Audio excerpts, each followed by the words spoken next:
nuti Jawaarin qeequu hin barbaadu.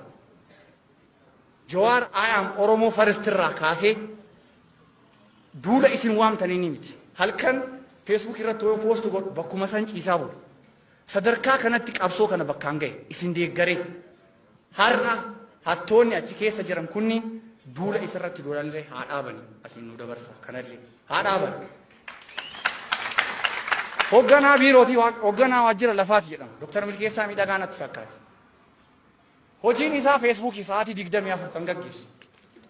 Hoogganaa Feesbuukii gootan immoo hoogganaa waajjira lafaa gootan.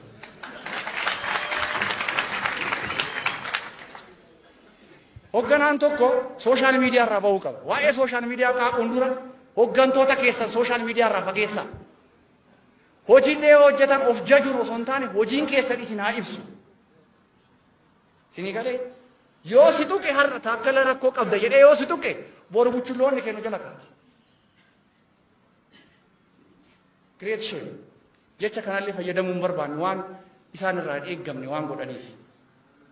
Kana jala sararaa beeka. Inni biraa dhimma siyaasaa Oromooti. Sabboonummaa Oromoo jechuudha. Nama cimaadha. Muummee ministeeraati. Waan baay'ee nuu fida jennee argaa jirra. Garuu yeroo tokko tokko wantoonni isaan dubbatan keessaa garamitti deemaa jira muummichi ministeeraa kun isa jedhu.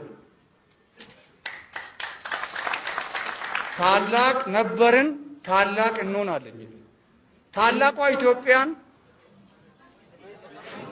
እንካፍ እሺ ታላቅ ነበርን ታላቅም እንሆናለን ጀቻ ጅራ ታላቋ ኢትዮጵያ ኦሮሞ ጉዶ ጎተሳን አርግኔ ሂምቤክ ከኦሮሞ ሀርመ ኢራሙርት ከኦሮሞ ሀርከ ኢራሙርት ከኦሮሞ ጭንቁርሲቴ ማለ ኢትዮጵያ ኦሮሞ ጉዶ ጎቲ አርግኔ ሂምቤክ ሲርኒ ገብሩማ ከኑት ዱፌ ሀገ ብየ ኢትዮጵያ ጀደምቱ ጀለት ብሩ ጀልቀምኔ ራይ ከናፉ ጀቸ ከና ሰቦኑማን ኦሮሞ ጀዴ ሰቦኑማን ኦሮሞ ሰበ ጉዳት ጢኔሰ ይደ This is wrong. Sabboonummaan Oromoo kiiloo 4 isa seensise.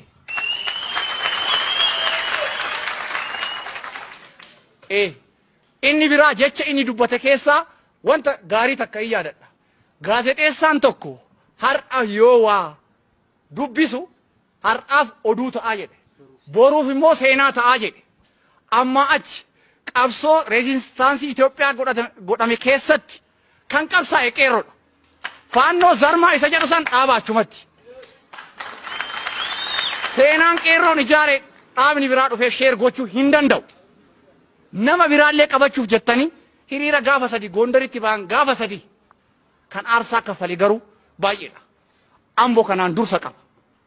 Sanitti aansee ijoollee Shaashamannee halkan tokkotti agaazii fixanii wayita achi deebi'an ijoolleen 8 waraabessaa nyaatamtetu jira.